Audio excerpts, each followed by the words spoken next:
साथियों, मैं रोहिला आप सबका शुक्रगुजार हूँ। धन्यवाद करता हूँ कि आपने अपना कीमती समय में से थोड़ा सा समय निकाल करके अपने लिए कुछ सीखने को दिया। आज जिस चीज की हम बात करेंगे वो है कि हमें नेटवर्क मार्केटिंग क्यों ज्वाइन करना चाहिए। साथियों, हम भागते हैं और नेटवर्क मार्केटिंग को ज्वाइन कर लेते हैं। कोई भी व्यक्ति आता है हमें ज्वाइन करा देता है और किसी के कहने पर भी हम ज्वाइन हो जाते हैं, बट आज तक हम सफल नहीं हो पाए। हमारे बहुत सारे साथी हैं जो कई कई साल का एक्सपीरियंस लेकर के इस इंडस्ट्री में है, बट अगर मैं उनसे सक्सेस की बात करूं तो आज तक किसी एक प्लेटफॉर्म पर वो सक्सेस नहीं है। इसका सीधा सीधा आंसर है कि आप तो नेटवर्क मार्केटिंग को ज्वाइन कर रहे हैं, बट जिन लोगों को आप नेटवर्क मार्केटिंग में लेकर आना चाहते हैं उनका आप वाई क्लियर नहीं करते कि उनको नेटवर्क मार्केटिंग क्यों करनी चाहिए। और इस वजह से जब हमारे साथ लोग नहीं होते हैं, हम कहीं ना कहीं डिमोटिवेट होते हैं और इस बिजनेस को क्यूट कर जाते हैं। तो साथियों, हम आज एक बेस से, जैसे एक बच्चे को एबीसीडी पढ़ाई जाती है, हम वहां से स्टार्ट करेंगे। पहले हमारा नींव मजबूत करेंगे, तभी हम उस पर एक फाउंडेशन यानी कि एक बिल्डिंग अच्छी बना पाएंगे। अगर हमारी नींव मजबूत नहीं है, देन हम कोई भी उस पर बिल्डिंग खड़ी नहीं कर पाएंगे। इसलिए आज हम छोटी छोटी, हो सकता है आपको उन बातों का पता होगा, बट मेरा आपसे रिक्वेस्ट है कि इस स्लाइड्स में, इस प्रेजेंटेशन में जो भी आपको दिखाया जाए, अगर आपको कहीं पर, मैं जानता हूं ये अच्छे तरीके से कि आप सब लोगों ने वो सब चीजें देखी हैं, बट यकीन मानिए आप लास्ट तक रुकिएगा, आपको एक नई दिशा जरूर मिलेगी, एक नई एनर्जी जरूर मिलेगी। तो भाई, यू ज्वाइन नेटवर्क मार्केटिंग, की मुझे या आपको नेटवर्क मार्केटिंग क्यों ज्वाइन करना चाहिए। दोस्तों, क्या आप जानते हैं कि इंडिया में प्रति डे कितने बच्चों का जन्म होता है। अगर आपके पास डाटा है तो आप समझ सकते हैं, अगर नहीं है तो मैं आपके सामने कुछ शेयर करूंगा। 68,500 baby born per day in India, यानी कि एक दिन में 68,500 बच्चे इंडिया में जन्म लेते हैं। दोस्तों, एक दिन ऐसा भी आएगा कि ये 68,500 व्यक्ति मेच्योर होंगे और ग्रेजुएशन कंप्लीट करेंगे। जब ये ग्रेजुएशन कंप्लीट करेंगे दोस्तों, तो ग्रेजुएशन पास आउट करते ही इनको जॉब की रिक्वायरमेंट होगी। दोस्तों, ऐसी कौन सी इंडस्ट्री है, ऐसी कौन सी गवर्नमेंट है जो इन 68,500 जॉब्स एक दिन में, इन ए सिंगल डे क्रिएट करती है। हम बार बार कहते हैं कि ये गवर्नमेंट अच्छी नहीं है, इसने जॉब नहीं दिया, पिछली गवर्नमेंट अच्छी नहीं थी, उसने जॉब नहीं दिया। बट क्या कभी हमने सोचा है कि हमारी पॉपुलेशन किस ग्रोथ से आगे बढ़ रही है।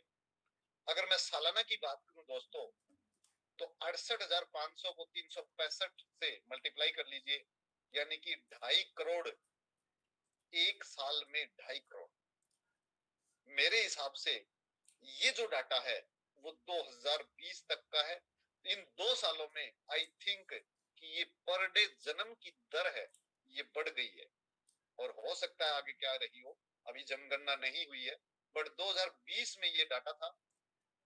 कोई भी ऐसी पोस्ट गवर्नमेंट नहीं है जो 2.5 करोड़ लोगों को एक साल में जॉब प्रोवाइड करा सके। देन लोग तो बेरोजगार होंगे। अब अगर लोग बेरोजगार हो रहे हैं तो उनको क्या करना चाहिए। देन आपके सामने एक स्लाइड है, अनएम्प्लॉयमेंट लेबर।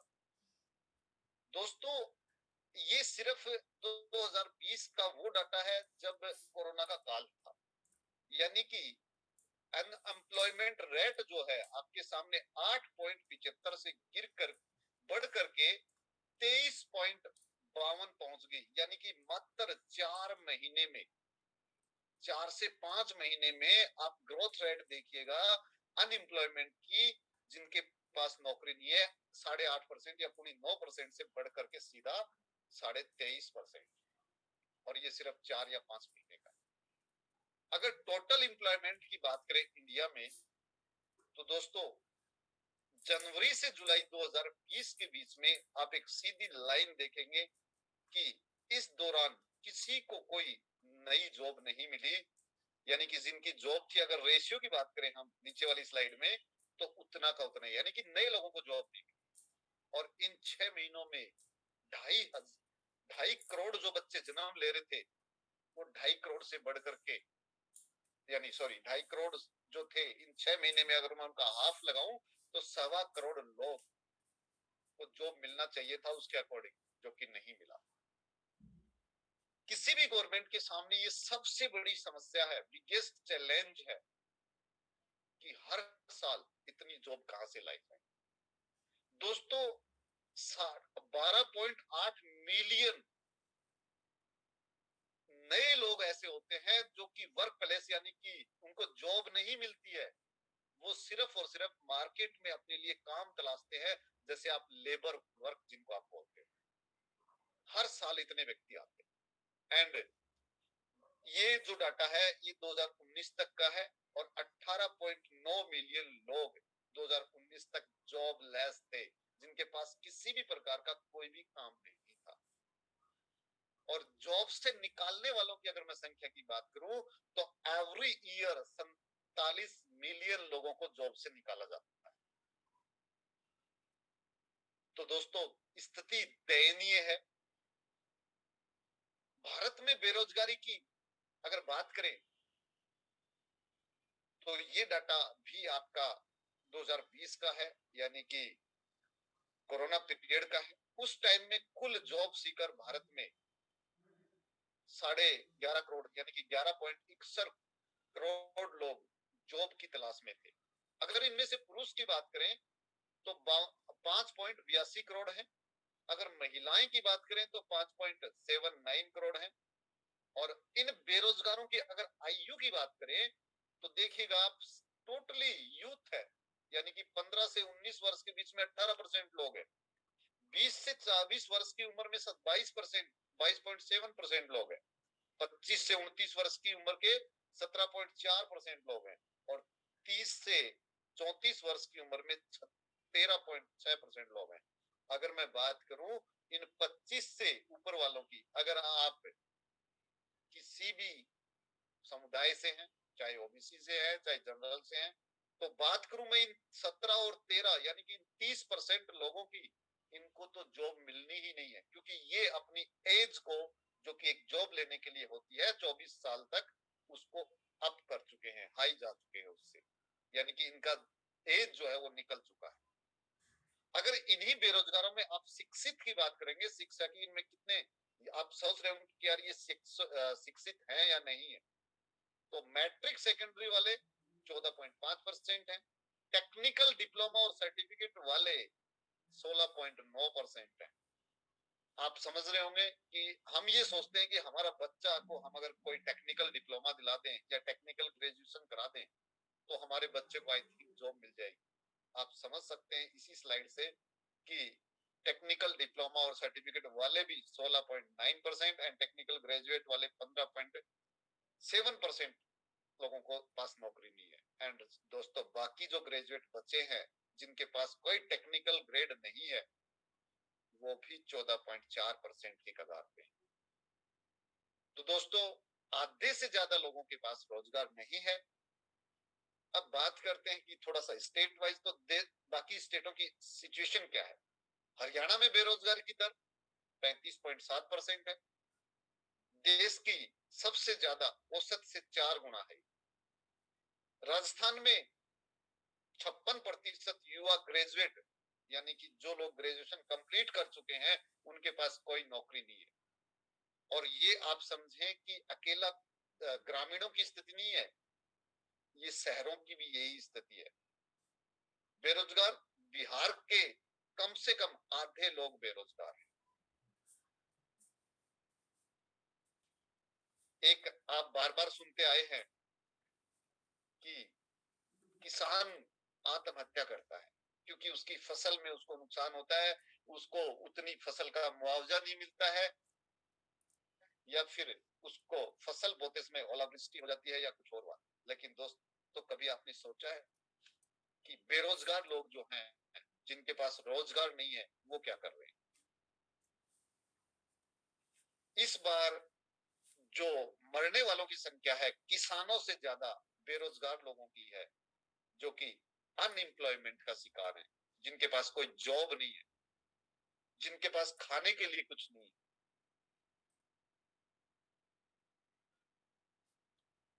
ये एक सिचुएशन है दोस्तों।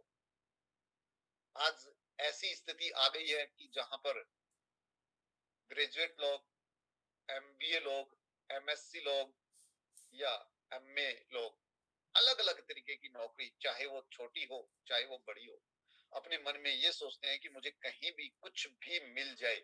और ये रियल फैक्ट है, और ये रियल फैक्ट आपके सामने है। 707 पोस्ट पर 7.5 लाख दावेदार है, और जॉब किसकी है? मोची माली धोबी बनने की रेस में। एमए पास चपरासी बनने की आस। क्या उसने एमए इसीलिए किया था कि मुझे चपरासी बनना है? अगर उसे चपरासी ही बनना था तो 8वीं पास 5वीं पास के लोग भी चपरासी बन सकते हैं।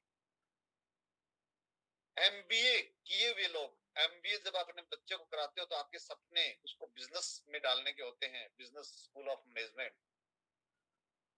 और आपका बच्चा, आप कभी नहीं चाहते कि जिस पर आपने लाखों इन्वेस्टमेंट किया है, आपके वो सपने टोटली वो डिलीवरी बॉय बन के तोड़े। आप कभी नहीं चाहेंगे। लेकिन ऐसा क्यों हो रहा है दोस्तों? ये रीजन है अंडर एम्प्लॉयमेंट का।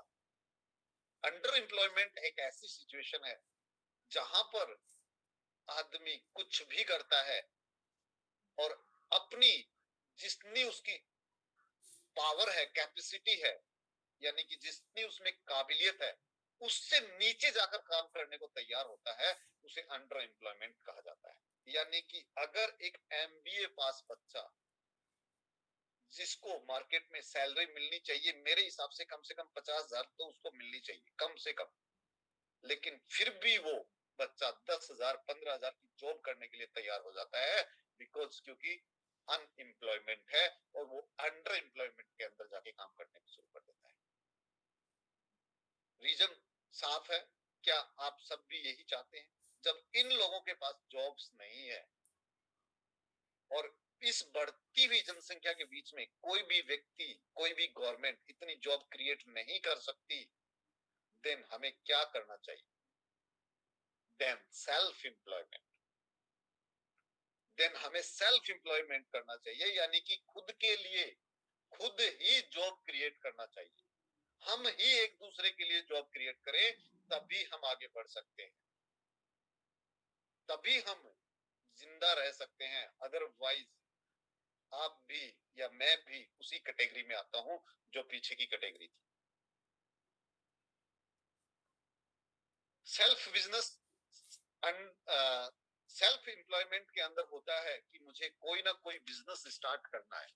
अब बात आती है सेल्फ बिजनेस की, तो सेल्फ बिजनेस कोई भी हो सकता है दोस्तों। जैसे मैं एक एग्जांपल लूं, एक बाल काटने वाला नाई होता है जो कि बाल काटता है, वो भी एक सेल्फ बिजनेस है और वो भी एक सेल्फ एम्प्लॉयमेंट है।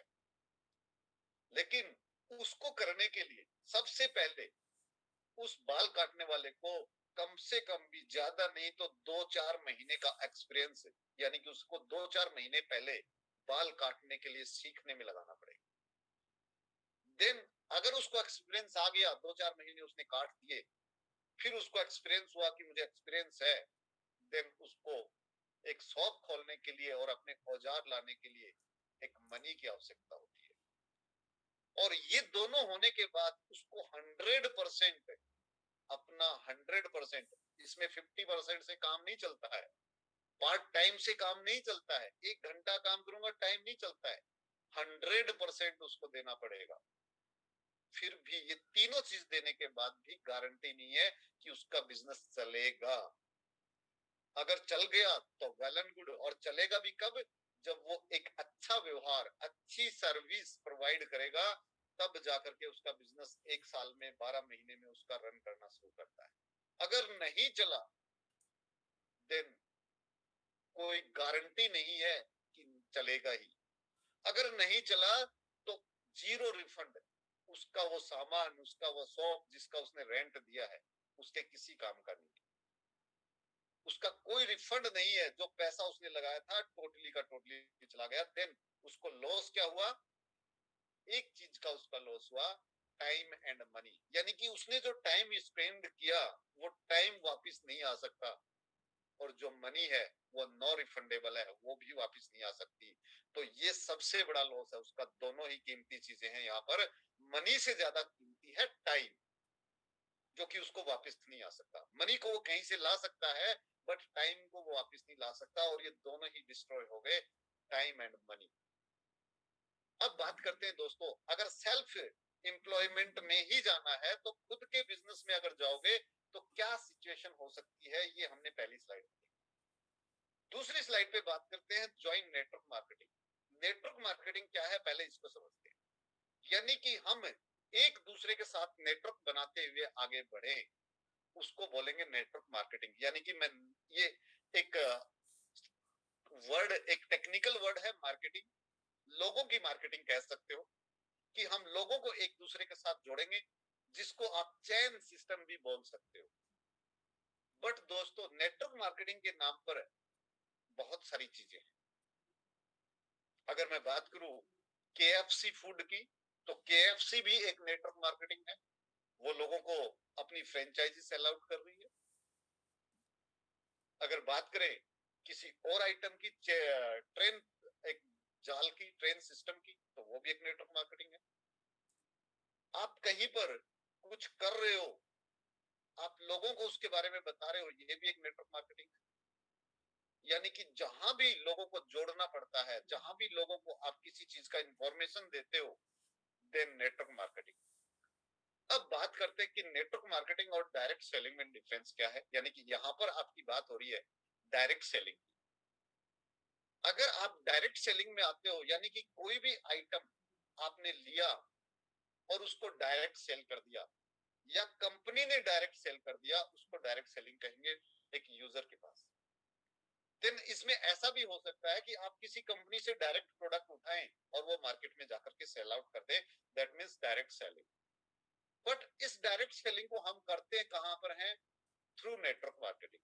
अगर डायरेक्ट सेलिंग को आप खुद ही करना चाहोगे, किसी कंपनी से प्रोडक्ट उठाया और आपने बेच दिया, देन आप एक गुजारा भत्ता तो कर सकते हो। वो डिपेंड करेगा आपके वर्किंग आवर्स पर, कि आप कितना टाइम उसको देते हो और कितने लोगों को आप सेटिस्फाई करते हो उस प्रोडक्ट के साथ।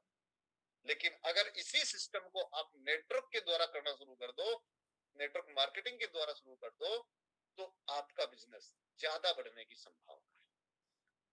इस डायरेक्ट सेलिंग यानी कि इस नेटवर्क मार्केटिंग बिजनेस के लिए आपको किसी प्रकार के एक्सपीरियंस की आवश्यकता नहीं है, जो कि सेल्फ बिजनेस जो भी करेंगे उसमें चाहिएगा। इसमें नहीं चाहिए।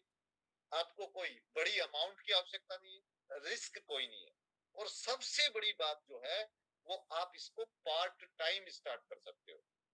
Give some time after your main work. यानी कि आप जो भी काम कर रहे हो, जिस भी काम से आपका गुजारा चलता है, पहले आप उसको करें, देन आफ्टर आप इसको कुछ थोड़ा सा टाइम दें। और मैं दावे के साथ कह सकता हूं कि आपका यही थोड़ा थोड़ा दिया हुआ टाइम एक दिन पार्ट टाइम से फुल टाइम में कन्वर्ट हो जाएगा। ये कुछ स्ट्रेटेजीज है कि हमें डायरेक्ट सेलिंग क्यों करनी चाहिए, नेटवर्क मार्केटिंग क्यों करनी चाहिए। दोस्तों, ग्लोबल डायरेक्ट सेलिंग का मार्केट है। अगर हम बात करें इस उदाहरण की, तो एक्सेप्टेड मार्केट साइज अभी 2022 चल रहा है, 25 तक इस मार्केट की साइज जो है वो 237.63 बिलियन डॉलर में कन्वर्ट हो जाएगी। अगर हम बात करें ग्रोथ रेट की, तो हर साल ये ग्रोथ हो रहा है 6.5% की रेट से ग्लोबल। जब विश्व में, जब ग्लोबली ये बढ़ रहा है, तो इंडिया में क्या सिचुएशन है उसकी हम बात करते हैं। Direct selling in India has the potential to become a 18.1 billion industry by 2025 according to prediction of KPMG and FICCI। यानी कि 2025 तक जो कि वर्ल्ड की जो मार्केट साइज है वो होगी 2.37 मिलियन डॉलर और उसमें से 18 बिलियन डॉलर अकेला इंडिया कवर कर रहा है। 18 मिलियन डॉलर अकेला इंडिया कवर कर रहा है। अगर इंडिया की ग्रोथ रेट देखें तो 4.8% रेट की दर से ये पर ईयर बढ़ रहा है। अगर हम बात करें 2025 तक की ही तो अभी तक इस इंडस्ट्री में इंडिया के 1.8 करोड़ डायरेक्ट सेलर है, यानी कि जो डायरेक्ट सेलिंग इंडस्ट्री में काम कर रहे हैं, यानी कि इस इंडस्ट्री ने 1.8 करोड़ लोगों को रोजगार दिया है। देन बात करते हैं कुछ और कि डायरेक्ट सेलिंग इंडस्ट्री में कितने लोग हैं और उनमें से क्या परसेंटेज है। दोस्तों 2016 से लेकर 2019 तक आप देखेंगे कि इंडस्ट्री ग्रो कर रही है और ग्रो करते करते इस इंडस्ट्री में कितने लोग शामिल हो रहे हैं ये लोगों के ऊपर है कि 119.9 मिलियन लोग इस इंडस्ट्री से रोजगार प्राप्त कर रहे हैं, इस इंडस्ट्री में काम कर रहे हैं। अगर 2016 की हम बात करें तो 113 मिलियन लोग थे, 2017 में बढ़ करके 119 मिलियन हो गए, 2018 में या फिर बढ़े 122 मिलियन लोग हुए एंड 2019 में थोड़ी गिरावट आई और 119 मिलियन लोग हुए। अब इन 119 मिलियन लोग 2019 तक का ही डाटा है, कितने लोग और किस तरीके से देखिएगा, इसमें देखेंगे आप 15.2 मिलियन लोग फुल टाइम काम कर रहे हैं, यानी कि ये व्यक्ति एवरी वीक 30 घंटे कम से कम इसको दे रहे हैं, यानी कि 15.2 मिलियन लोग फुली फ्लैश फुल टाइम इसमें काम कर रहे हैं। लेकिन मैंने एक वर्ड बोला था पीछे कि थोड़ा थोड़ा पार्ट टाइम आप देंगे तो अगर इस 119 लोगों में से भी अगर आप देखेंगे तो 44.2 मिलियन लोग ऐसे हैं जो सिर्फ और सिर्फ इस इंडस्ट्री में पार्ट टाइम वर्क कर रहे हैं। वो फुल टाइमर नहीं है, उनका मैन वर्क कोई और है। हो सकता है वो टीचर हो सकता है वो बेल्ट की नौकरी कर रहे हो सकता है वो कहीं प्राइवेट कंपनी में काम कर रहे हो, लेकिन वो पार्ट टाइम इसमें काम कर रहे हैं। जैसे कि एक प्राइवेट जॉब में या कहीं भी आपको एक्स्ट्रा काम करने पे, यानी कि 2 घंटे एक्स्ट्रा काम करेंगे तो आपको एक्स्ट्रा पे आउट मिलता है पार्ट टाइम। देन उसी प्रकार यहाँ इसको पार्ट टाइम करेंगे, 44.2 मिलियन लोग इसको पार्ट टाइम कर रहे हैं। देन आपने जब से जो भी अनुभवी लोग हैं वो समझ सकते हैं कि इस इंडस्ट्री में ज्यादा कीर्तिमान पार्ट टाइम लोगों ने ही दिया है, स्थापित किया है। आप किसी भी कंपनी में देख लीजिए, ज्यादातर लोग आपको मोस्टली लोग इस इंडस्ट्री में जो ऊंची ऊंची पोस्ट पे हैं या जिन्होंने अच्छे से इसमें कमाया है वो टोटली लोग पार्ट टाइम है, पार्ट टाइमर है। ऐसा क्यों है? क्योंकि उनकी एक टेंशन दूर रहती है कि उनको घर खर्च के लिए कहीं ना कहीं दूसरी जगह से आ जाता है और वो एक जगह एक कंपनी में टिके रहते हैं।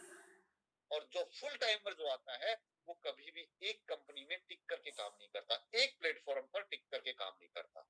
इसीलिए उसके पास 20 से 30 सालों का एक्सपीरियंस होता है, फिर भी वो सक्सेस की ओर नहीं जा पाता है।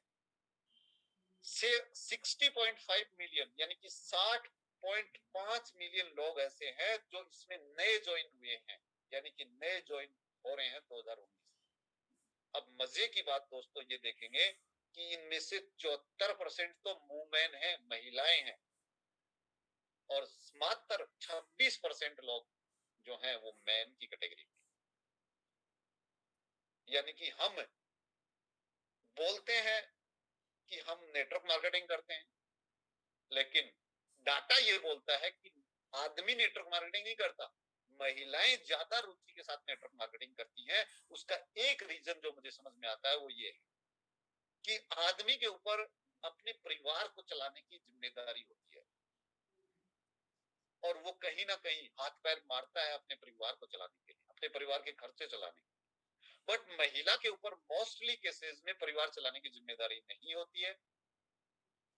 वो चाहती है कि मुझे पार्ट टाइम में कुछ ना कुछ एक्स्ट्रा करूं और मुझे 2000, 4000, 5000 की इनकम आ जाए ताकि मेरा अलग से थोड़ा खर्चा चल जाए। इसीलिए वो इस इंडस्ट्री में कदम रखती हैं महिलाएं ज्यादा। और महिलाएं जिस इंडस्ट्री में कदम रखती हैं उस इंडस्ट्री में, इसी इंडस्ट्री की बात कर रहा हूं, तो धीरे धीरे उनको जब 2000, 4000 रुपए आना शुरू होता है स्टार्टिंग में, तो उनका एक इंटरेस्ट लेवल बढ़ता है और वो उसी में फिर वो किसी की नहीं सुनती, उसी कंपनी में लगी रहती है धीरे धीरे। और आप देखेंगे उन्हीं महिलाओं में से सुरेखा भार्गव जैसी महिलाएं आपके सामने निकल कर आती है। आज अगर टॉप अर्नर में मैं बात करूं तो बहुत सारी महिलाओं का नाम शामिल है। क्यों? क्योंकि वो एक फोकस करके एक ही प्लेटफॉर्म पे लगी रहती। तो दोस्तों, जो भी हमारे साथ माताएं बहनाएं इस प्लेटफॉर्म पर हैं, अभी सुन रही हैं, वो ये ना समझें कि मैं महिलाओं को इसलिए कर नहीं सकती या मैं किससे बात करूंगी। तो दोस्तों, 74% वुमेन है जो इस इंडस्ट्री पे कब्जा किए हुए हैं, सिर्फ 26% लोगों के हिस्से में है, आदमी के हिस्से में है। अब बात करते हैं दोस्तों कि नेटवर्क मार्केटिंग की तो हमने बात कर ली कि हमें क्या करना चाहिए, क्यों करना चाहिए। अब बात करते हैं कि नेटवर्क मार्केटिंग में भी मुझे कौन सी मार्केटिंग करनी चाहिए, डायरेक्ट सेलिंग में भी मुझे क्या करना चाहिए। अब नेटवर्क मार्केटिंग में थोड़ा सा डाटा इस पे लगा लेते हैं। मैंने एक स्लाइड में पीछे बताया था कि इंडिया की जो नेटवर्क मार्केटिंग की इंडस्ट्री है 2025 तक $18 बिलियन होने वाली है। $18 बिलियन हो जाएगी। तो दोस्तों, आप इस स्लाइड को गौर से देखेंगे, इंडियन डायरेक्टरी सप्लीमेंट मार्केट यानी कि फूड सप्लीमेंट यानी कि हेल्थ केयर का अगर मार्केट साइज देखेंगे तो 2027 तक 11.6 बिलियन तो अकेला 18% में से ये कवर कर रहा है, 18 में से। यानी कि बाकी की चीजों के लिए इसने मात्र 7% छोड़ा है, यानी कि 7 बिलियन छोड़ा है। अगर इसी मार्केट की बात करें तो 2016 में ये सिर्फ और सिर्फ $2.21 बिलियन का था, जो कि बढ़ करके इन मात्र 10 सालों में जाएगा 11.2 बिलियन डॉलर, 11.6 बिलियन। ये अगर ग्रोथ की बात करें तो हमने ग्रोथ की बात की थी 4.8 पर ईयर ग्रोथ कर रहा है Indian direct selling market. But उसी में से सप्लीमेंट की अगर हम बात करें तो 16.2% की ग्रोथ से एवरी ईयर ये बढ़ रहा है। तो आई थिंक कि मैं आपको क्लियर कर पाया हूं कि डायरेक्ट सेलिंग इंडस्ट्री में अगर आप जाते हैं, नेटवर्क मार्केटिंग में आप जाते हैं, तो किस सेक्टर में आपको जाना चाहिए, क्योंकि डायरेक्ट सेलिंग को लेकर के बहुत सारी कंपनियां हैं और उनका अलग अलग प्रोडक्ट है। बात करें इंटरनेट यूजर की तो दोस्तों 2012 में इंडिया के इंटरनेट यूजर की बात कर रहे हैं, जो कि 2021 तक 829 मिलियन हो चुका है।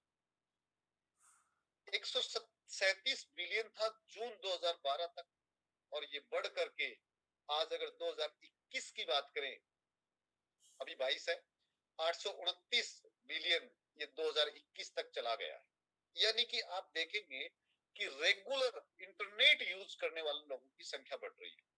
अब जब इंटरनेट यूज होगा तो ज्यादा से ज्यादा इंफॉर्मेशन उनको मिलती है, और जब ज्यादा से ज्यादा इंफॉर्मेशन मिलती है, विज्ञान जब ग्रो करती है तो टेक्नोलॉजी डेवलप होती है, और टेक्नोलॉजी का हमें फायदा उठाना चाहिए। और ये लोग इस तरीके से फायदा उठाते हैं इंडिया के लोग, क्योंकि जब इंटरनेट यूज किया तो शॉपिंग भी ऑनलाइन करना शुरू कर दिया कि उसके लिए मार्केट कौन जाए। ऑनलाइन शॉपर्स की अगर हम बात करें इंडिया में मिलियंस में, तो 2016 में 149.4 मिलियन लोग ऐसे थे जो कि ऑनलाइन शॉपिंग करते थे। आप इस ग्राफ को देखेंगे तो ये घट नहीं रही है कहीं भी, ये हर साल बढ़ रही है। 2022 तक, अभी तक का डाटा है 2022 में 338.4 मिलियन लोग जो है ऑनलाइन शॉपिंग यूज करते हैं। यानी कि ये ऐसे लोग हैं जो मार्केट में जाकर के शॉपिंग करना पसंद नहीं करते हैं, ये घर बैठे उसी इंटरनेट के माध्यम से शॉपिंग करना चाहते हैं। तो ऑनलाइन इंटरनेट यूज करने वालों की संख्या बढ़ रही है, ऑनलाइन शॉपिंग करने वालों की संख्या बढ़ रही है। अब हम बात करते हैं कि ई कॉमर्स इंडस्ट्री, जो कि ऑनलाइन शॉपिंग होती है, ई कॉमर्स मतलब ई इलेक्ट्रॉनिक रूप से जो की जाती है, खरीदारी जो की जाती है, उसको ई कॉमर्स आप बोल सकते हो। इंडिया एक्सेप्टेड ए क्रिएट 1 मिलियन जॉब, यानी कि गवर्नमेंट की ताकत नहीं है 1 मिलियन जॉब एक साल में क्रिएट करके देने का, लेकिन ई कॉमर्स इंडस्ट्री एक साल में यानी कि 2022 तक 1 मिलियन जॉब क्रिएट कर देगी, 1 मिलियन लोगों को रोजगार दे देगी। दोस्तों, जब ये 1 मिलियन लोग रोजगार करेंगे तो आप देखेंगे अलग अलग सेक्टर है, कौन किस सेक्टर में जाएगा। अगर हम मार्केट साइज की बात करें, ई कॉमर्स मार्केट साइज की, तो ये 2022 तक 150 बिलियन डॉलर पहुंच जाएगा। ये हर सेक्टर में है, अलग अलग सेक्टर में है। अगर हम उन सेक्टर वाइज अगर बात करें तो दोस्तों, ई कॉमर्स जो मार्केट है 20.9% की ग्रोथ रेट से 2017 तक 39 बिलियन था, 39 बिलियन, लेकिन 2027 तक ये 200 बिलियन में कन्वर्ट हो जाए।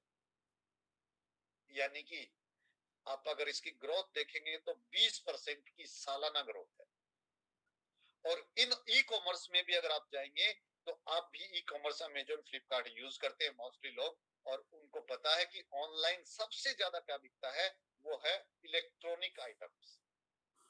बाकी अदर आइटम्स अलग है, सबसे ज्यादा एक तरफा जो आधा है, राज है, वो ई कॉमर्स का है, इलेक्ट्रॉनिक आइटम का है।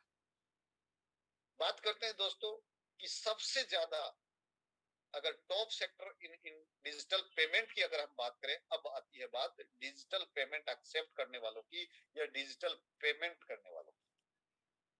तो ये 2018 और 19 का डाटा है। ट्रेवल का जो सेक्टर है, यानी कि जो ऑनलाइन बुकिंग का जो सेक्टर है, उसके अगर हम बात करें तो 42.5% जो है ऑनलाइन डिजिटल जो भी यूज करते हैं वो ऑनलाइन, सबसे ज्यादा जितना भी टोटल ऑनलाइन पेमेंट होता है उसमें से 42% तो खाली ओनली और ओनली ट्रेवल के लिए किया गया। अगर ई कॉमर्स की बात करें तो 2018 में 22% एंड 16 में 16%।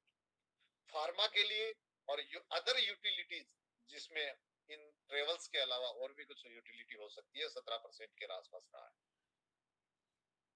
दोस्तों, अगर हम बात करें ऑनलाइन पेमेंट देने की सिस्टम की, तो जब से यूपीआई आया है मार्केट में, तब से वॉलेट सिस्टम एकदम से खत्म सा हो गया है, उसकी ग्रोथ जो है गिर गई है। वॉलेट सिस्टम को बात करूं तो जैसे पेटीएम का वॉलेट है, पेटीएम के वॉलेट में आज कोई पेमेंट नहीं रखता।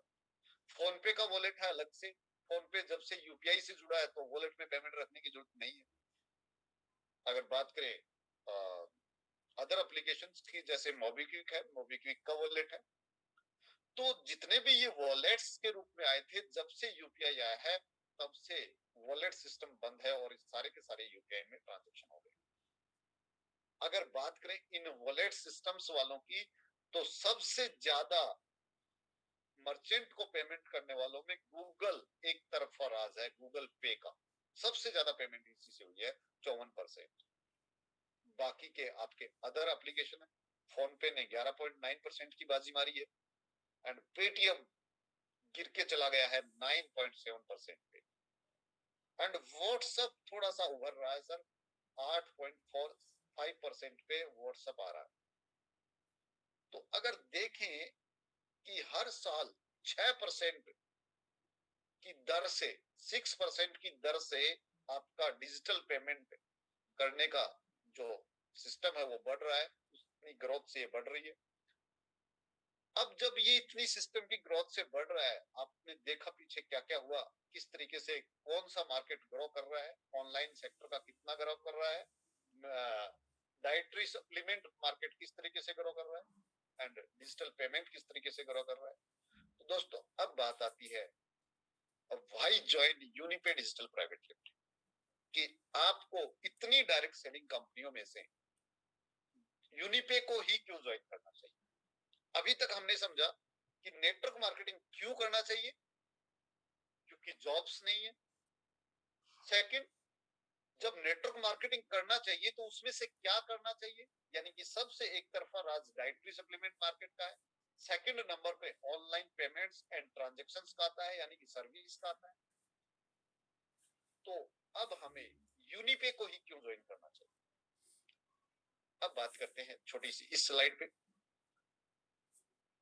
दोस्तों ये डायरेक्ट सेलिंग कैटेगरी में प्रोडक्ट जो बेचे जा रहे हैं उनके ऊपर एक स्लाइड है।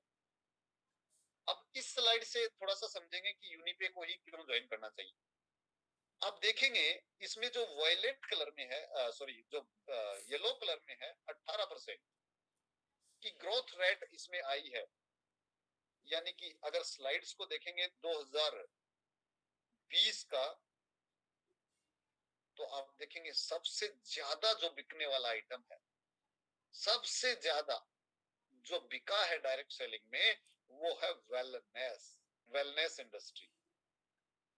यानी कि आपका dietary supplement product, food product, health care product.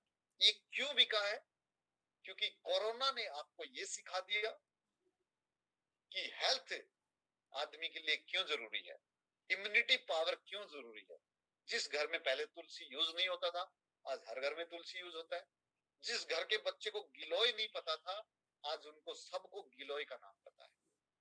और ये चीजें हमें हमारी लाइफ स्टाइल में, बदलती हुई जिंदगी ने, हमारे खान पान में, ये सब चीजें हमारी लाइफ स्टाइल ने हमें पढ़ाई है। और इसीलिए डाइटरी सप्लीमेंट मार्केट जो है, नेक्स्ट जो मार्केट है वो $1 ट्रिलियन का है।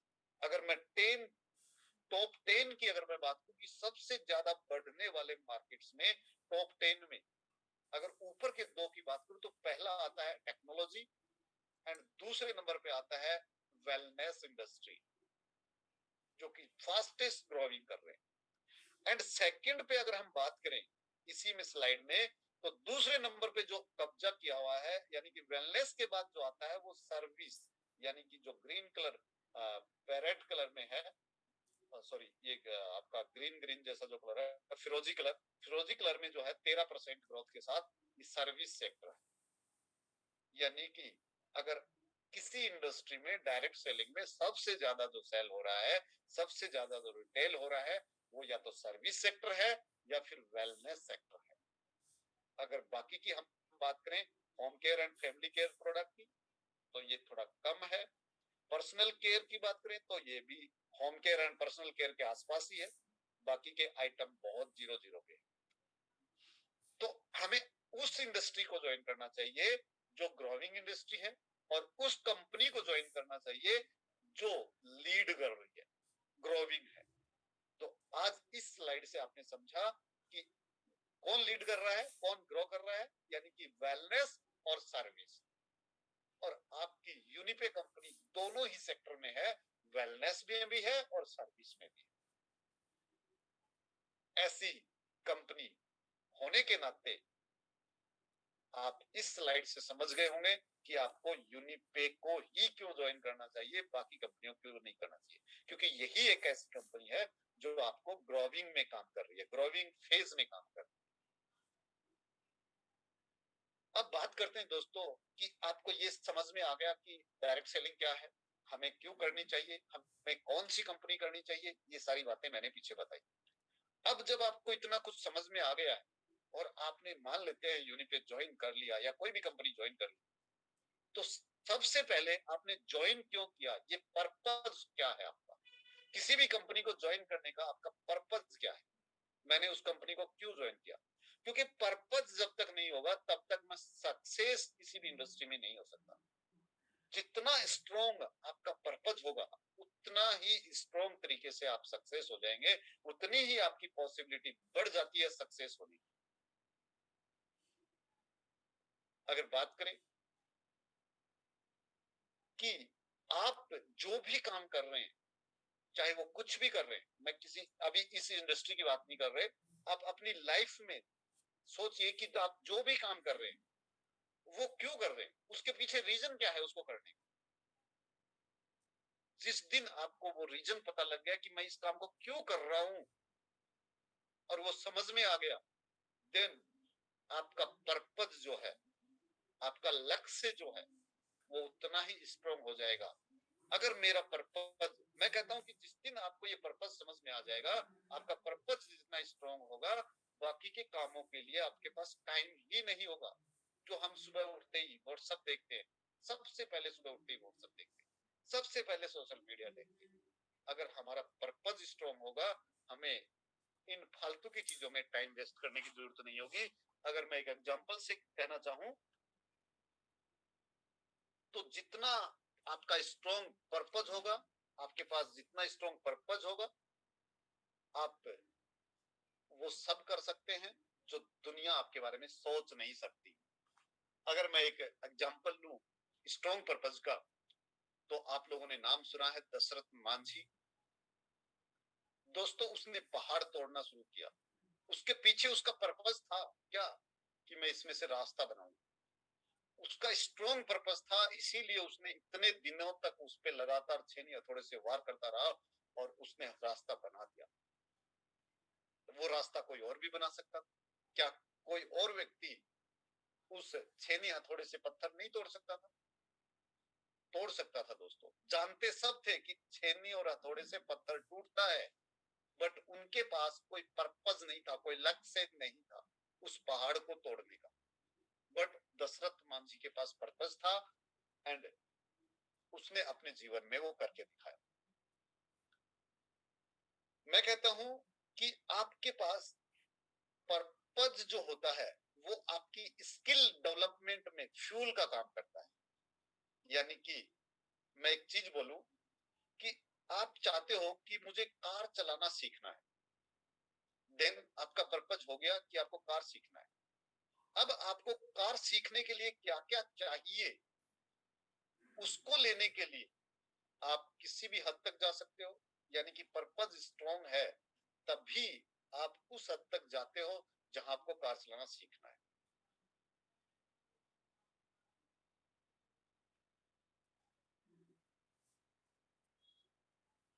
जैसे अगर मैं बोलूं कि सर आपको प्लान प्रेजेंटेशन करना है, हम में से किसी भी बिजनेस पार्टनर को बोलूं प्लान प्रेजेंटेशन करना है, देन प्लान प्रेजेंटेशन करने के लिए आपको पता है प्लान प्रेजेंटेशन करना है तो मुझे स्लाइड चाहिए, मुझे किस तरीके से बोलना है, मेरे को इंटरनेट चाहिएगा।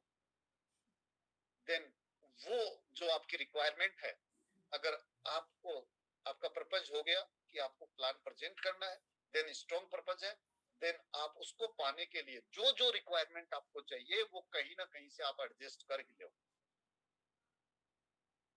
अगर एक और व्यक्ति की मैं बात करूं तो मोहम्मद अली। मोहम्मद अली एक बॉक्सिंग चैंपियन रहे हैं अमेरिका के, और वो बॉक्सिंग चैंपियन क्यों बने? क्योंकि 12 साल की उम्र में उनकी साइकिल चोरी हो। जब साइकिल चोरी हुई तो रिपोर्ट लिखाने पुलिस अफसर के पास पहुंचे, और पुलिस अफसर को उन्होंने कहा कि मेरी साइकिल चोरी हो गई है और जिस चोर ने चुराई है मैं उसको बॉक्सिंग मतलब पंच मारना चाहता हूँ, एक किक मारना चाहता हूँ, एक घुसा मारना चाहता हूँ। तो जो पुलिस अफसर थे उन्होंने कहा कि आपको बॉक्सिंग मारने के लिए, उसको एक पंच मारने के लिए, किसी को दूसरे के साथ लड़ने के लिए पहले आपको उसकी प्रैक्टिस करनी पड़ेगी, आपको उसकी बॉक्सिंग की तैयारी करनी पड़ेगी। देन उसने 12 साल की उम्र में सिर्फ उस साइकिल चोर को एक पंच मारने के लिए अपनी बॉक्सिंग करियर का शुरुआत किया था। क्यों? क्योंकि उसके पास एक पर्पस था कि मुझे साइकिल वाले को पंच मारना है, साइकिल चोर को पंच मारना है। देन आप सब जानते हैं मोहम्मद अली को, कि उसी पर्पज ने उसे कहां तक पहुंचा दिया, अमेरिका का सबसे बड़ा बॉक्सर वो थे।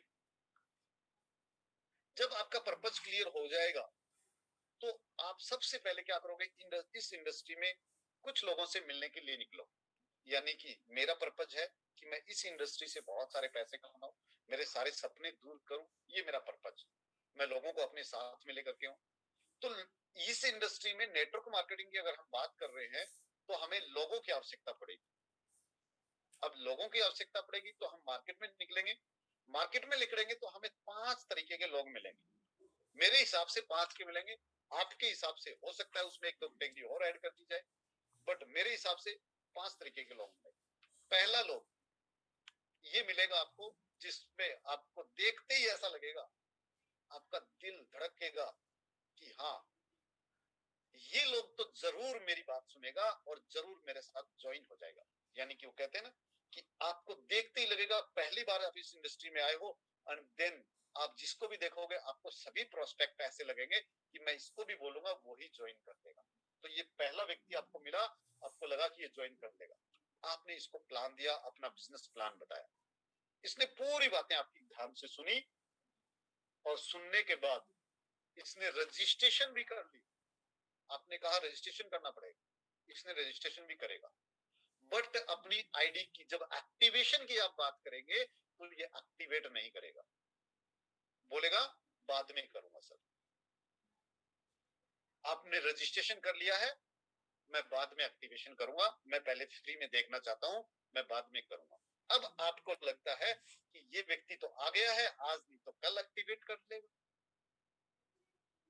अब आप सोचते हो कि यार एक व्यक्ति मेरे साथ आ गया है, क्यों ना मैं इसकी सपोर्ट करूं, और दूसरा व्यक्ति के पास आप जाओगे तो दूसरा व्यक्ति आपको ये वाला मिलने वाला। ये व्यक्ति डायमंड है, और डायमंड आदमी को जब आप किसी चीज के बारे में बताओगे तो पूरी केयरफुली से सुनेगा, टोटली सुनने के बाद बोलेगा करना क्या है, आप बोलोगे ज्वाइन करना है, ये फटाक ज्वाइन करेगा, बोला ला अभी ज्वाइन कर, और तुरंत अपनी आईडी को एक्टिवेट करेगा। आपने ये दूसरा आदमी जो आपको मिला, ये पहले वाले आदमी के डाउन में लगा दिया, और इसका पे आउट 200 इसको चला गया पहले वाले। अब पहले वाले को 200 मिल गया, उसने रिचार्ज किया, कुछ भी किया, खत्म किया 200, फिर भी आईडी को एक्टिवेट नहीं। एंड सेकंड आदमी जो आपको मिला, उसने तुरंत अपनी आईडी को एक्टिवेट किया, आपसे प्लान पूछा, क्या प्लान है, टोटली पैसा दिया और एक्टिवेट किया, बात खत्म, आप अपने रास्ते या अपने रास्ते। थर्ड आदमी जो आपको मिलेगा, ये मिलेगा जो आपके सामने जब आप इससे बात करोगे तो बोलेगा मैं ये कर दूंगा, मैं फलानी कंपनी में था, उसमें मैंने बहुत सारी टीम बनाई थी, आपके साथ भी मैं बहुत अच्छा काम करूंगा। ये अपनी उपलब्धियां गिनाएगा कि मैं उस कंपनी में था, मैंने उसने वहां पर इतना अच्छा काम किया था, मैंने ये किया था, वो किया था, मतलब अपना नॉलेज आपको देना शुरू कर देगा। देन लास्ट में आपसे बोलेगा कि मेरा सपोर्ट क्या करोगे, मेरा सपोर्ट क्या करोगे, आप इसको सपोर्ट की भी बात कहेंगे। फिर लास्ट में बोलेगा कि मेरी आईडी को आप एक्टिवेट कर दो, प्रोडक्ट मत देना, बेशक प्रोडक्ट आप रखो, मेरी आईडी को एक्टिवेट आप कर दो, मैं आपके साथ काम करूँ। आप हो सकता है इसकी आईडी को भी एक्टिवेट कर दें। जब आप इसकी आईडी को एक्टिवेट कर देंगे तो ये 2-4 दिन आपकी बात सुनेगा, और 5-7 बार जब आप इसको फोन करोगे तो दोबारा आपको अपने प्लान बताना शुरू कर देगा। यानी कि बोलेगा मेरे साथ तुम आ जाओ, मेरे साथ पास बहुत अच्छी कंपनी। ये वो लोग हैं जो जगह जगह कंपनी में घूमते रहते हैं और कभी भी कहीं भी सक्सेस नहीं होते। अगला लोग ये मिलेगा आपको, ये आदमी जब मिलेगा आपको तो आपको ये फुली नेगेटिव कर देगा। क्या कि यार तुम तो लोगों को जोड़ने वाला काम कर रहे हो, चैन सिस्टम बना रहे हो, ये भी कोई करने की चीज है, और कोई काम नहीं मिला। यानी कि ये टोटली नेगेटिव लोग हैं और ये आपको भी नेगेटिव कर देंगे।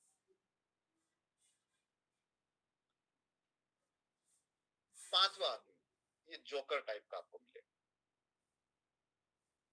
इसको मैं जोकर इसलिए बोलता हूं क्योंकि ये वो लोग हैं जिन्होंने किसी के साथ भी बिना सोचे समझे नेटवर्क मार्केटिंग को ज्वाइन कर लिया, और जब आप इनके पास जाओगे तो आपको ये बोलेगा कि यार मैंने बहुत सारी कंपनी कर रखी है, कहीं भी सक्सेस नहीं होता, सब जगह मैंने पैसे लुटाए, कहीं कुछ नहीं आता, घर से ही चला जाता है, ये ऐसा आपको बोलेगा। ये ऐसा क्यों बोल रहा है? लैक ऑफ नॉलेज, क्योंकि इसने बिना नॉलेज के किसी भी कंपनी को ज्वाइन किया। इसने उन कंपनियों को ज्वाइन किया जिसने इसको कहा कि आप 1000 लगाओ 2000 मिलेगा, जहां पर इसकी मनी भी इन्वेस्ट हुई, जहां पर इसको मनी का भी लॉस हुआ और जहां पर इसको टाइम का भी लॉस हुआ।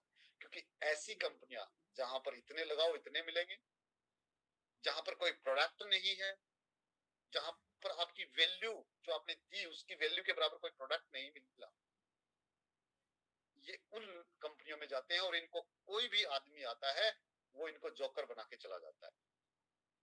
यानी कि ये दूसरे के इशारों पर आज तक नाचते आए थे और अब आपकी बात को सुनने वाले नहीं। तो इस तरीके के 5 लोग जब आपको मिलते हैं तो आप कुछ दिन एनर्जी के बाद फुल्ली नेगेटिव हो जाते हो, यानी कि मुझे तो करना ही नहीं, ये साला सिस्टम ही बेकार। आप टोटली नेगेटिव होकर कंपनी को क्यूट करने की बात करते हो। उस टाइम में आपको जरूरत होती है पॉजिटिव थिंकिंग की। पॉजिटिव थिंक आप उसको चाहिए उस टाइम में। उस टाइम में जो आपको कैप्सूल चाहिए वो है पॉजिटिव थिंकिंग का। जैसे कि हाँ, अभी मैं 5 तरीके के लोगों से मिला हूं और ये 5 में हो सकता है उनमें से कुछ काम करना शुरू कर दिया अगर मैं उनसे बात करूं तो। लेकिन ये जब होगा जब आप पॉजिटिव थिंकिंग रखेंगे, यानी कि मैं कर सकता हूं, मैं कुछ भी कर सकता हूं क्योंकि पर्पज मेरा स्ट्रॉन्ग है। अगर मेरा पर्पज स्ट्रॉन्ग है तो मेरे सामने आने वाली बाधाएं मेरे लिए कुछ भी नहीं है, मैं उनको पार करते हुए आगे निकल जाऊंगा। अगर मुझे पार नहीं करनी आती है तो मैं सीख करके निकल जाऊंगा, लेकिन मेरा पर्पज स्ट्रॉन्ग होना चाहिए उस चीजों के। अगर पॉजिटिव थिंकिंग की अगर मैं बात करें तो मोहम्मद अली, जिसकी मैं कहानी पीछे छोड़ दिया पर्पज में, उसी को आगे कंटिन्यू करूंगा। मोहम्मद अली जब लास्ट दौर में थे अपनी बॉक्सिंग के करियर में, तो उनके सामने फ्रेजर नाम के एक बॉक्सर थे और मोहम्मद अली हमेशा जब भी किसी रिंग में उतरते थे अपने आप से ये कहते थे कि आई एम द विनर, यानी कि मैं विजेता हूं, मैं महान हूं। यानी कि पॉजिटिव थिंकिंग वो रखते थे अपने ऊपर ताकि मेरे ऊपर सामने वाले कभी हावी ना हो। और उस दिन भी जब वो रिंग में गए तो वो वही चीजें कर रहे थे, क्या कि मैं विजेता हूं, आई एम द विनर, और मैं कर सकता हूं, मैं इसको हरा सकता हूं। क्योंकि फ्रेजर जो थे वो 26 मैच लगातार जीत चुके थे और मोहम्मद अली को ये लग रहा था कि वो 26 मैच जीत करके सामने खड़ा है, यानी कि मेरे से स्ट्रॉन्ग व्यक्ति है तो मुझे हरा सकता है। इसलिए उसको पॉजिटिव थिंकिंग के रूप में बोल रहे थे कि मैं कर सकता हूं, मैं इसको हरा सकता हूं, आई एम द विनर, और मैं ही जीतूंगा। ये उसकी पॉजिटिव थिंकिंग। लेकिन अकेली पॉजिटिव थिंकिंग से बात नहीं बनती दोस्तों, साथ में पॉजिटिव एक्शन भी चाहिए।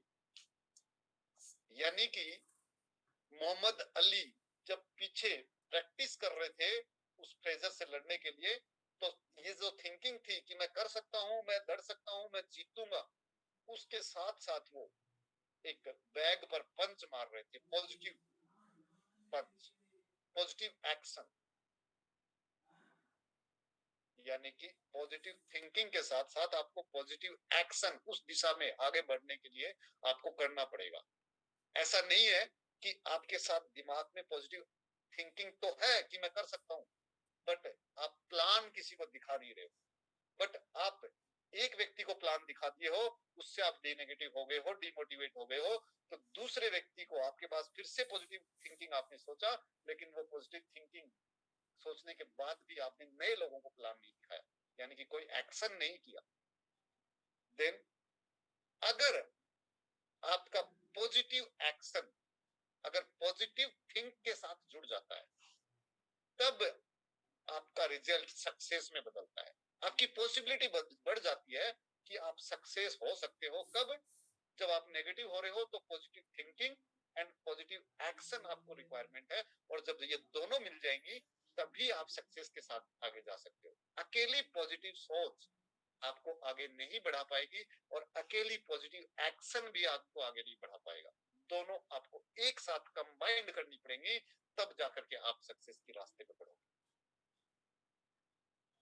अब बात आती है स्किल पावर की। ये दोनों होने के बाद भी मैंने कहा positive thinking and positive action होने के बाद भी मैंने ये वर्ड बोला कि आपकी संभावनाएं बढ़ जाती है कि आप सक्सेस हो जाओ। गारंटी नहीं है कि आप सक्सेस हो जाओ, लेकिन आपकी संभावना बढ़ गई। अब आपको एक चीज और चाहिए, स्किल पावर।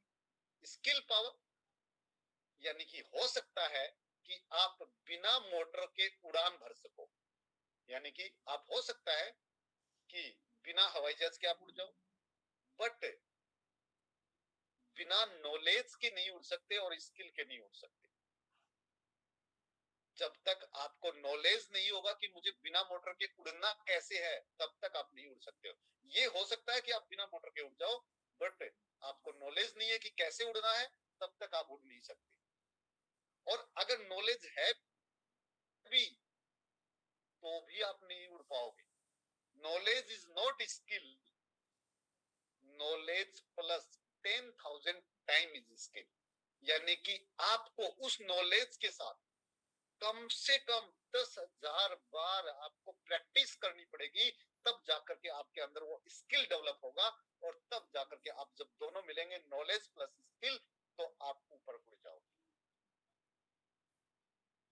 यानी कि कोई भी व्यक्ति ऐसा नहीं है जिसके पास नॉलेज नहीं हो।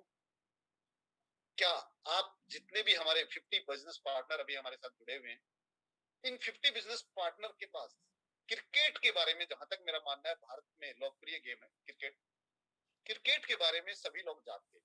दैट मीन्स नॉलेज, यानी कि आपको उसका हर एक नॉलेज। बट क्या आप एक अच्छे खिलाड़ी हो? क्या आप अच्छे से खेल पाओगे? क्या आप पिच पर जाकर के एक अच्छा सा रन बना पाओगे? क्यों नहीं बना पाओगे? क्योंकि आपके अंदर वो स्किल नहीं है। आपके अंदर नॉलेज है, बट आपके अंदर स्किल नहीं है, क्योंकि आपने उसकी प्रैक्टिस नहीं की है।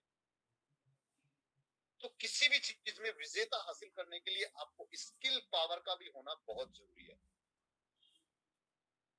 एक डॉक्टर जो कि एक बार सर्जरी कर चुका है, डॉक्टर सभी है, सर्जरी सबको करना आता है, बट क्या आप एक नॉर्मल डॉक्टर से सर्जरी कराना चाहोगे जिसको उसकी स्किल पावर ही नहीं पता, लेकिन नॉलेज है कि सर्जरी कैसे होती है? एक हर डॉक्टर को एक दूसरी बीमारी के बारे में पता होता है, लेकिन आप फिर भी उसकी कैटेगराइज की गई है कि हड्डियों का डॉक्टर ये है, दांतों का डॉक्टर ये है, आंखों का डॉक्टर ये है। आप कभी भी आंखों के इलाज के लिए हड्डियों के डॉक्टर के पास नहीं जाओगे। क्यों? क्योंकि उसके पास नॉलेज तो है, बट स्किल नहीं है, उसकी प्रैक्टिस नहीं है। तो दोस्तों, आपको अपने अंदर इस सिस्टम में सक्सेस होने के लिए आपको स्किल पावर को आपको डेवलप करना है। आपको नॉलेज के साथ साथ स्किल लेना है। और ये नॉलेज कहां से मिलेगा? हमारी जो यूडीईएस की जो ट्रेनिंग सेशन जो अभी चल रही, एक खत्म हो गया है, एक नेक्स्ट बैच कल से स्टार्ट हो रहा है। आप उसमें ज्यादा से ज्यादा हिस्सा लीजिए, आपको नॉलेज भी मिलेगा एंड उसमें आपकी स्किल पावर को भी बढ़ाया जाएगा। Then willpower. कभी कभी दोस्तों आपकी स्किल भी आपके काम नहीं आती है, कभी कभी आपकी स्किल भी आपके काम नहीं आती है। कैसे? मोहम्मद अली की जो स्टोरी मैं सुना रहा था, उसको फिर एक बार कंटिन्यू करते हैं। जब वो फ्रेजर के सामने थे, तो फ्रेजर, जैसा कि मैंने बताया, 26 मुकाबले एकदम से जीत चुके थे, लगातार जीत चुके थे, हारे नहीं थे। देन फ्रेजर के सामने जब मोहम्मद अली आए, तो उनके पास पर्पस भी था कि उन्हें जीतना है। देन उनके पास नॉलेज भी था कैसे लड़ना है, स्किल भी था क्योंकि उन्होंने प्रैक्टिस कर रखी थी, एंड पॉजिटिव थिंकिंग भी थी और पॉजिटिव एक्शन भी थे क्योंकि पंच मारने थे। लेकिन फिर भी फ्रेजर ने एक पंच ऐसा मारा मोहम्मद अली को कि मोहम्मद अली गिर चुके थे ग्राउंड में, रिंग के मैदान में मोहम्मद अली जी गिर चुके थे एक पंच मारने के बाद। देन जो रेफरी होता है वो काउंट करता है 1 2 3, और रेफरी काउंट कर रहा था 1 2 3। देन 3 जैसे ही आया, देन मोहम्मद अली के अंदर एक विल पावर आई, यानी कि इच्छा शक्ति जिसको हम बोलते हैं, और उसने कहा कि एक वंस मोर टाइम, जैसे आप बोलते हैं वंस मोर, यानी कि एक बार और मैं कोशिश करूं। क्यों? उनके पास पर्पस भी था, स्किल भी था, नॉलेज भी था, पॉजिटिव थिंकिंग भी थी, पॉजिटिव एक्शन भी था, लेकिन कोई काम नहीं आया और विल पावर उनको काम आई और वो खड़े हो गए, यानी कि वंस मोर। थर्ड, तीसरा रेफरी ने तीसरा काउंट किया नहीं, उससे पहले 2 के बाद वो खड़े हो गए कि वंस मोर, यानी कि ये आपकी इच्छा शक्ति है। ये कब काम आती है? जब आप हर तरीके से हताश हो जाते हैं, हर तरीके से आपको लगता है कि मैं नहीं जीत पाऊंगा, मैं इस इंडस्ट्री में आगे नहीं बढ़ पाऊंगा। बट ये कब विकसित होगा? जब आपकी के पास एक स्ट्रॉन्ग पर्पस होगा, एक स्ट्रॉन्ग लक्ष्य होगा। अगर आपका स्ट्रॉन्ग लक्ष्य है, देन आपके पास विल पावर भी होगा। सब जगह से आप हारने के बाद भी एक बार बोलोगे कि once more time. Then last point, prize.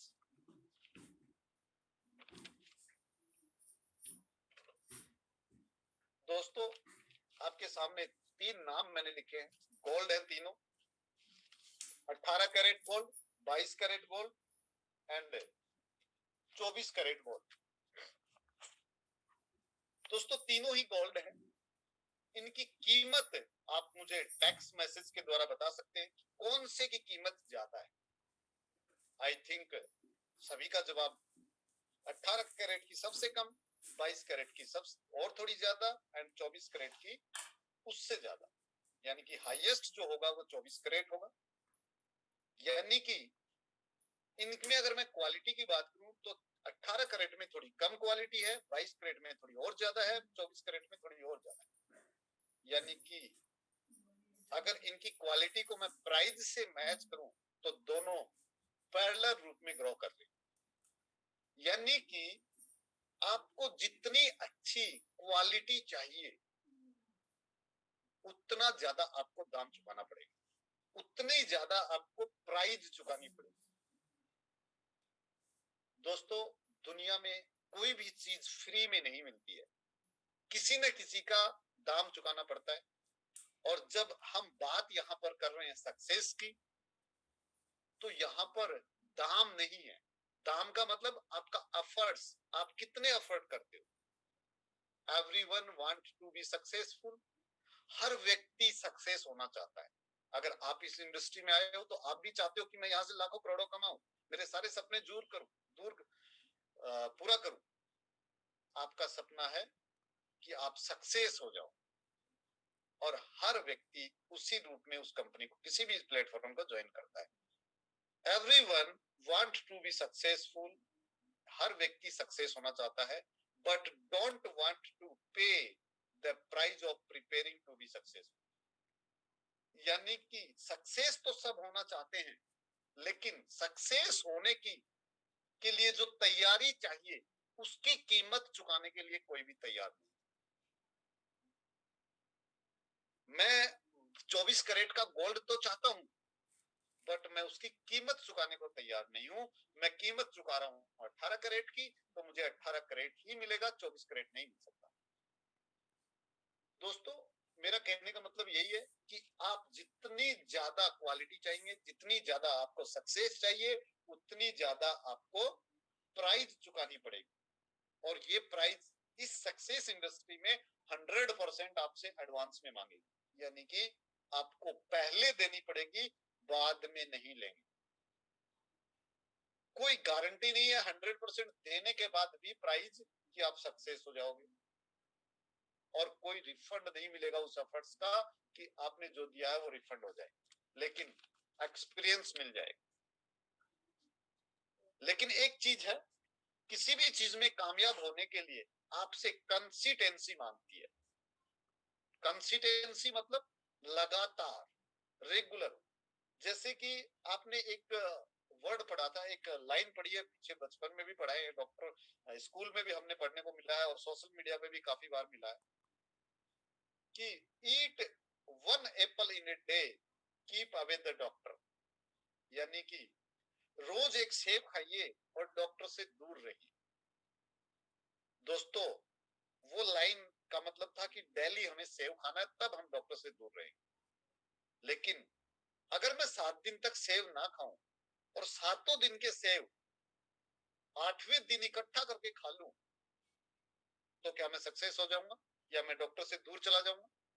फिर तो मुझे डॉक्टर की जरूरत पड़ेगी, क्योंकि लाइन ये नहीं थी कि मैं सातों सेव एक दिन खा जाऊं, लाइन ये थी कि हर दिन मैं एक सेव खाऊं। तो दोस्तों, सफलता आपसे कंसिस्टेंसी मांगती है, रेगुलरता मांगती है, कि आप जो भी कर रहे हैं, जो भी एफर्ट्स कर रहे हैं जिस भी चीज को पाने के लिए, वो आपको रेगुलर करने होंगे, यानी कि पर डे आपको करने होंगे। दोस्तों, हर आदमी इंप्रूवमेंट चाहता है, यानी कि सक्सेस चाहता है, इंप्रूवमेंट चाहता है कि सिस्टम में इंप्रूवमेंट हो जाए, मेरे साथ नए नए लोग आ जाएं, बट इंप्रूवमेंट का कीमत नहीं चुकाना चाहता।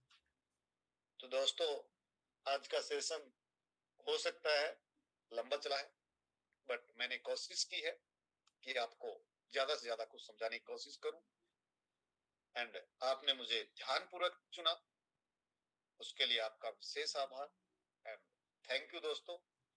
उम्मीद करता हूं कि आज का सेशन आपके लिए कुछ हद तक सहयोगी रहेगा, आपके लिए काम आएगा, और आप आज जो बताया है उसके अकॉर्डिंग आप काम करने की कोशिश करेंगे, ताकि आपको सफलता हासिल हो सके। Thank you all of you, and over to host sir. Thank you.